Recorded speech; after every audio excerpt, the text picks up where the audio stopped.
Imagine getting the police called on you, just for closing your own driveway gate. But what happened after that call? Nobody saw it coming, not even the woman who made it. Stick till the end because this story will leave you speechless. And hey, before we start, make sure you hit that like button and subscribe to Kindness Tales Live, where true stories inspire change. The sun had just started sinking behind the row of suburban homes in Maplewood Hills, painting the sky in warm orange streaks. Marcus Daniels had just gotten home from a long day at work. A gentleman in his late 30s, he'd worked tirelessly as a community architect, helping redesign safer spaces for underprivileged neighborhoods. Today, though, he wasn't thinking about blueprints or meetings. He just wanted to unwind, close his driveway gate, and enjoy dinner with his wife and daughter.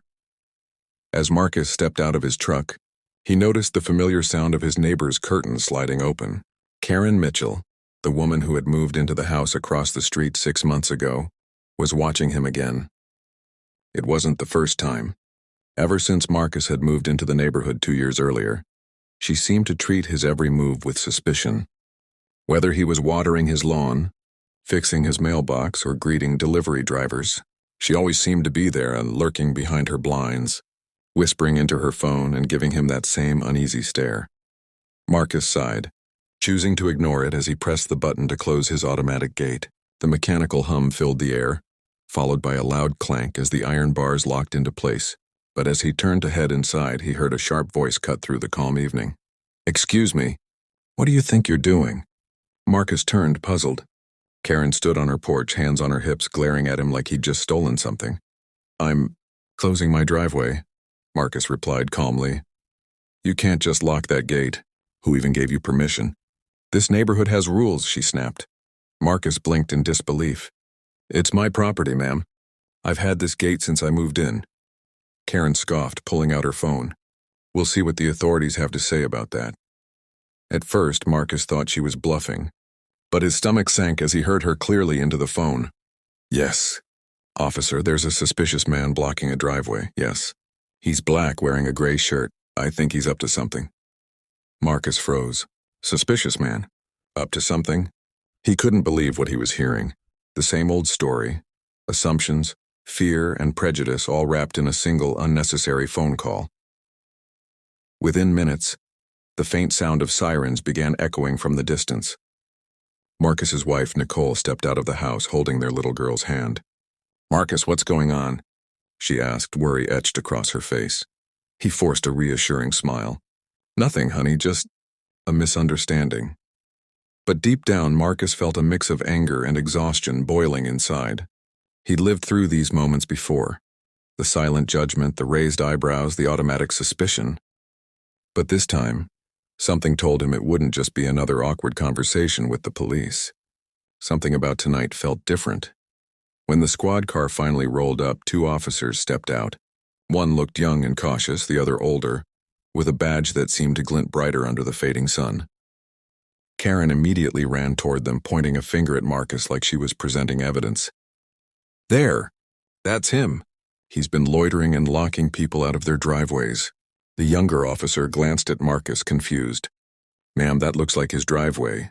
Karen frowned. "No, it can't be. I've lived here long enough to know—" "Ma'am," Marcus interrupted softly. "I've owned this property for 2 years. You moved here 6 months ago." Karen's face twisted in disbelief.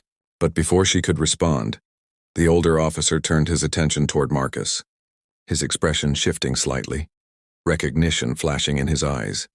"Marcus Daniels?" the officer asked, lowering his voice. "From city planning?" Marcus nodded cautiously. The officer's tone immediately softened. "I've heard about your work with the community center project downtown. You're the guy who saved the city thousands in safety upgrades." Karen's jaw dropped. "Wait, you know him?" The officer shot her a sharp glance. "Ma'am, you just called 911 on a respected city official for closing his own gate." Marcus didn't say anything. He just looked at her, not with anger, but with disappointment. Karen's confidence crumbled. I didn't know. I thought—" "Exactly," Marcus said quietly. "You thought—" As the police car drove away, Karen stood frozen, realizing the weight of what she had done.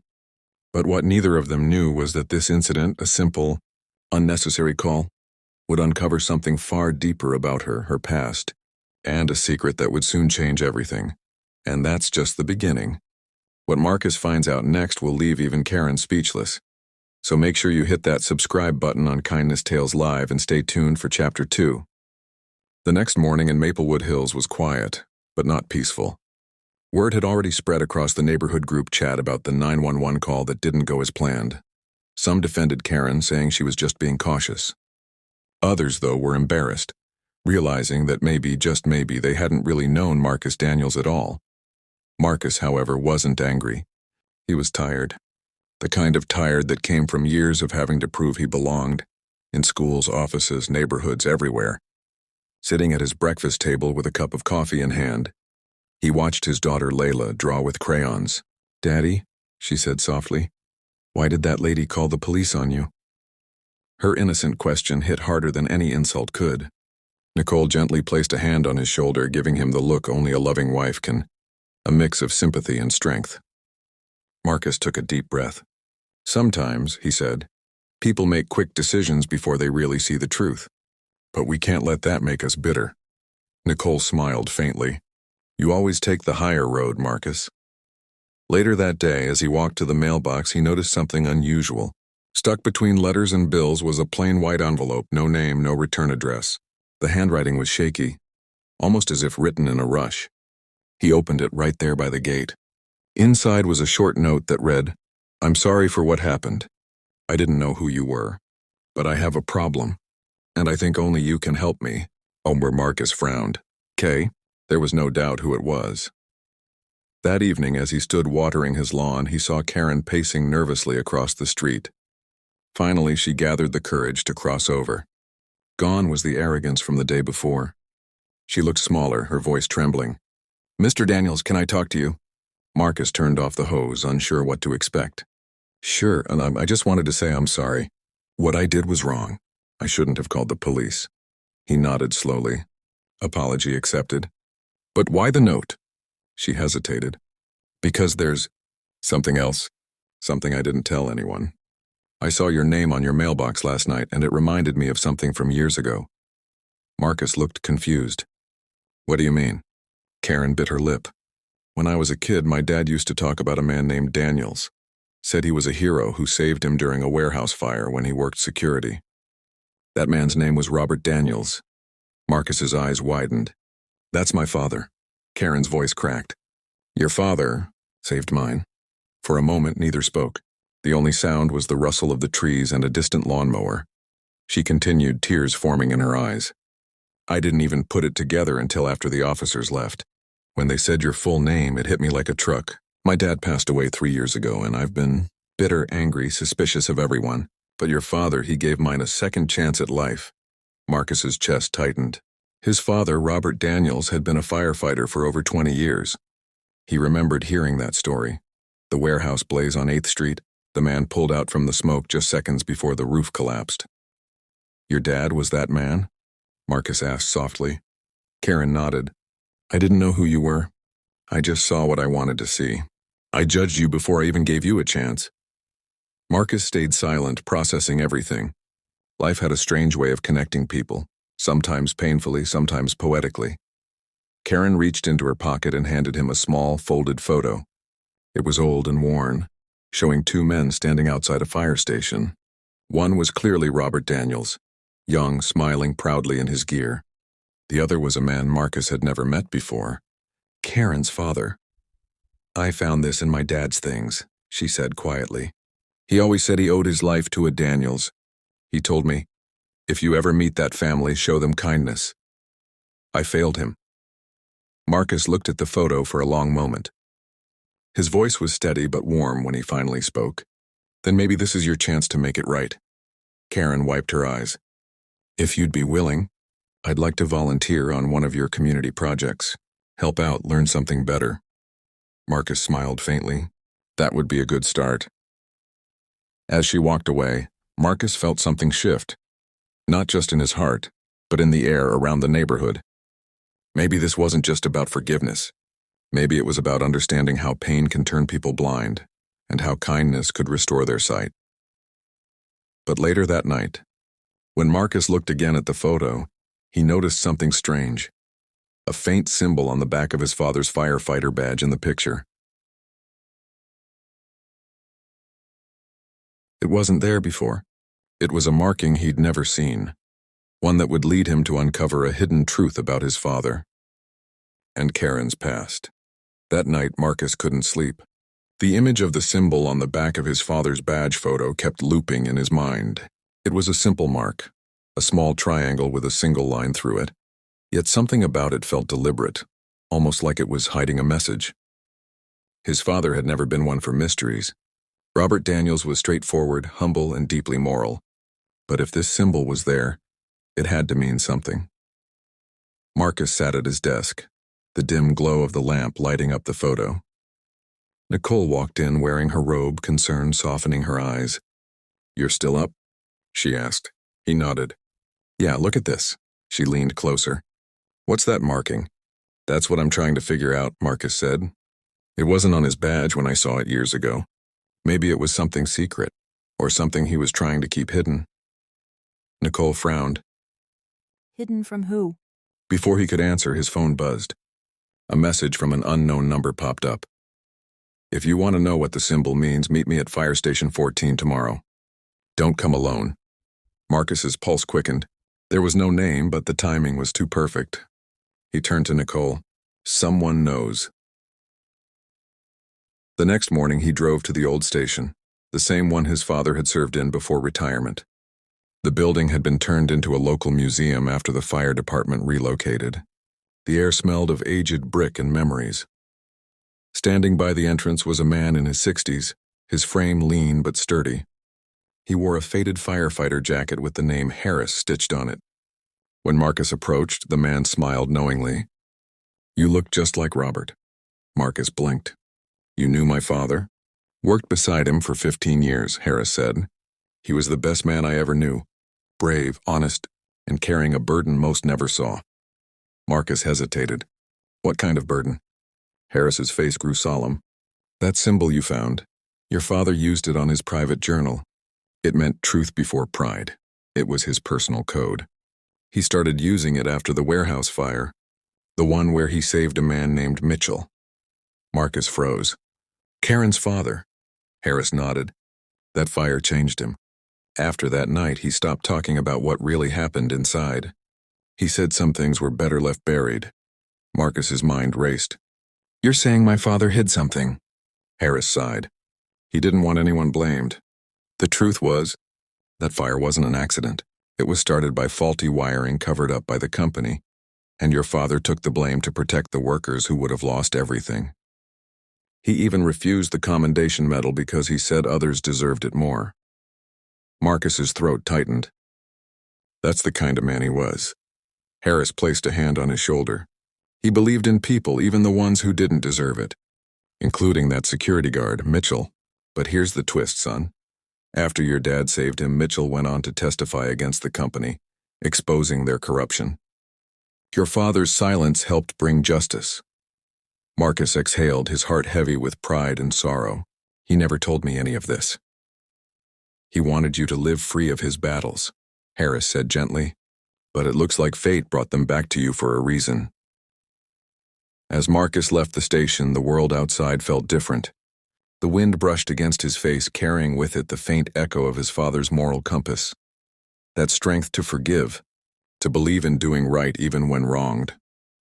When he got home, he saw Karen sitting on his porch steps holding a folder. Her eyes were red but determined. "I found something," she said, standing up. "Old documents from my dad's storage. Turns out after that fire he kept letters from someone, your father. They were working on a project together." Marcus frowned. "A project?" Karen nodded, handing him the folder. Inside were blueprints, sketches, and plans for a community resilience center, a facility meant to bring people together after disasters. At the bottom, written in his father's careful handwriting, were the words, "To bridge the gaps between fear and understanding." Tears welled in Marcus's eyes. "He wanted to build this, and so did my dad," Karen said softly. Maybe we can finish what they started." For the first time, Marcus saw a genuine warmth in her eyes, not guilt, Not fear, but hope. He looked at her and smiled. Then let's do it, together. As the sun dipped below the horizon, the two stood quietly, united by the legacy of two men who had once been strangers, but were now bound by courage and compassion. But neither knew that in trying to rebuild the past, they were about to uncover something even deeper, a hidden truth about that fire, and the real reason Karen's father had been there that night. 2 weeks had passed since Marcus and Karen began planning the Community Resilience Center. What started as an awkward partnership had grown into a genuine mission. They met every evening after work, poring over the old blueprints drawn by Marcus's father and Karen's dad. Laughter had even returned to the once tense street. Neighbors who once kept their distance now stopped to talk, curious about the project. But something still lingered in Marcus's mind, that question Harris had left him with. Your father carried a burden most never saw. What was it exactly that Robert Daniels had kept hidden all those years? One rainy afternoon, as Marcus was sorting through the old documents Karen had brought, a small sealed envelope slipped out from the folder. It was brittle, yellowed by time, and addressed to Robert Daniels, a personal. On the back, the same triangle symbol was faintly sketched. Marcus hesitated before opening it.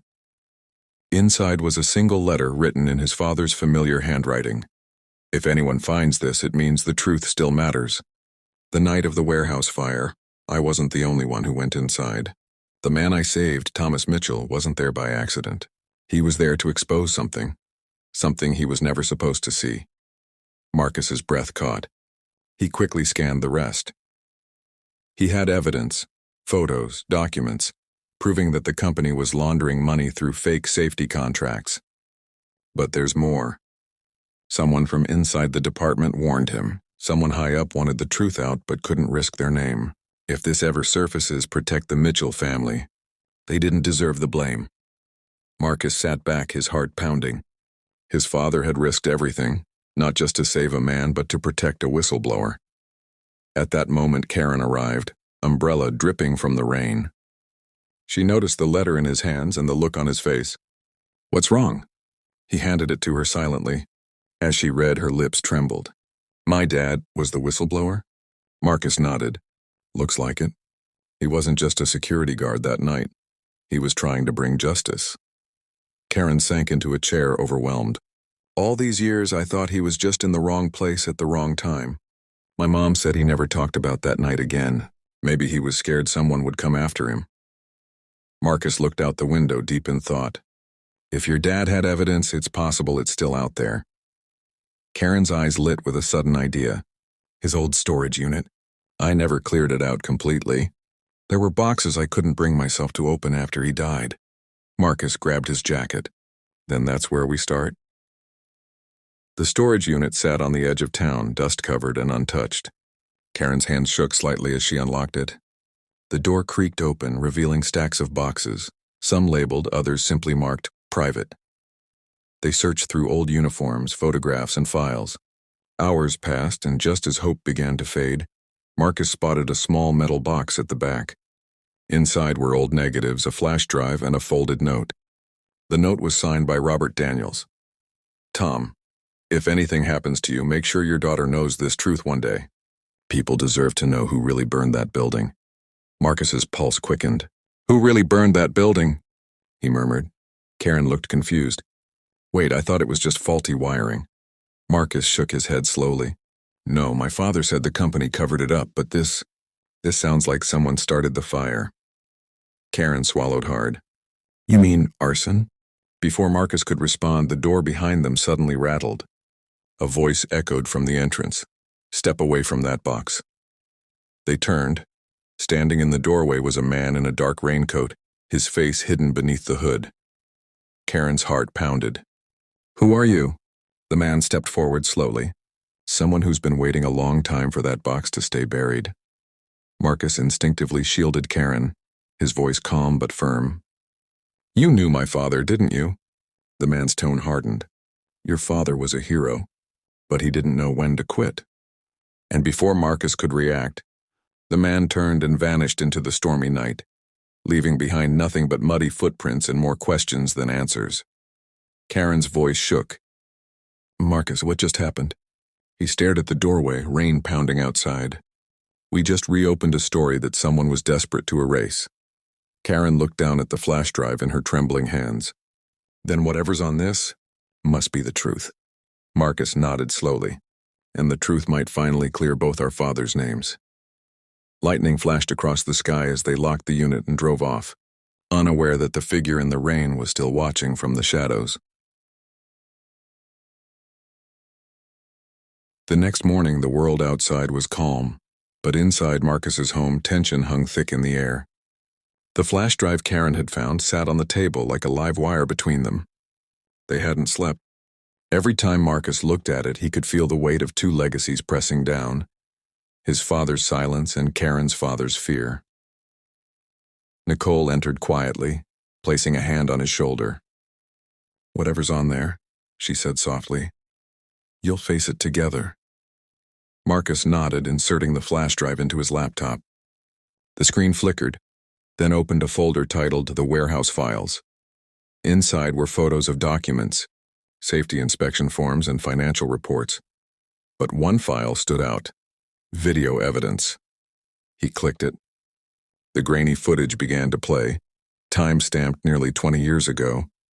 The camera showed the inside of a smoky warehouse, flames licking the walls. Two figures ran across the frame. One was unmistakably Robert Daniels in full firefighter gear. The other, coughing and clutching a briefcase, was Thomas Mitchell.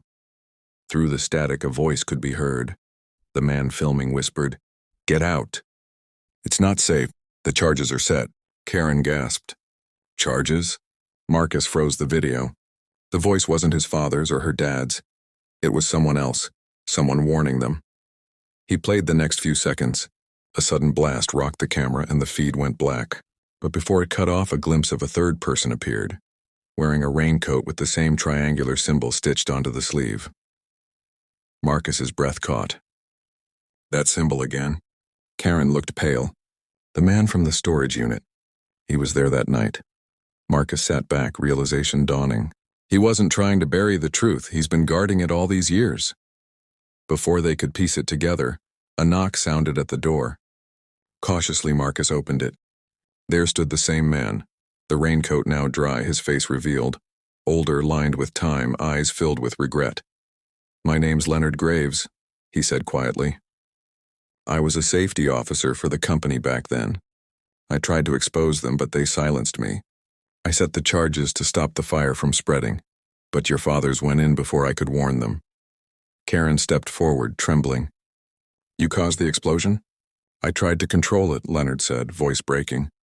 "Your father, Thomas, knew the risk. He told me, if I don't make it out, make sure my daughter knows I tried to do the right thing. But your dad, Marcus, he wouldn't leave without saving him. They both paid the price for my mistake." Silence filled the room. Rain began to patter softly against the window. Marcus finally spoke, his voice low but steady. "You could have come forward." Leonard looked down. "I tried. No one would listen. They called me unstable. The company was too powerful back then, so I disappeared until I heard you found the box." Karen wiped her eyes. "All this time, my dad was trying to protect others, and yours, Marcus, he was trying to protect him." Marcus nodded slowly. Two men from different worlds, but the same heart. Leonard stepped forward, placing a small badge on the table. "This belonged to Robert. He told me once, if the truth ever comes out, don't seek revenge, seek understanding. You both deserve that." Marcus picked up the badge, running his thumb over the engraved symbol. "Truth before pride," he murmured. That week, Marcus and Karen submitted the evidence to local authorities and the press. Within days, headlines broke across the city. Decades-old fire cover-up exposed, two heroes finally honored. The community rallied around them.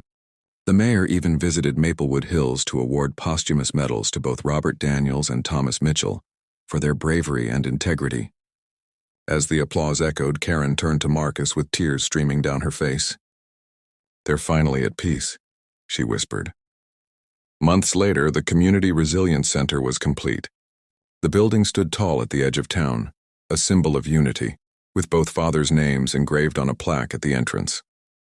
Marcus stood beside Karen and his family as they unveiled it. Children played on the grass, neighbors mingled, and for the first time, Maplewood Hills felt truly whole. Karen looked up at the clear sky. "I used to think one mistake could define a person," she said. "But now I see, it's what they do after the mistake that really matters." Marcus smiled, "And what we choose to learn from it." As the crowd cheered, Marcus stepped up to the microphone. "This center isn't just a building," he said, his voice steady but filled with emotion. "It's proof that understanding can grow where fear once lived. It's proof that kindness changes everything." The audience rose in applause, and as the camera faded to the plaque with their father's names side by side, the sun dipped below the horizon. Two legacies finally at peace.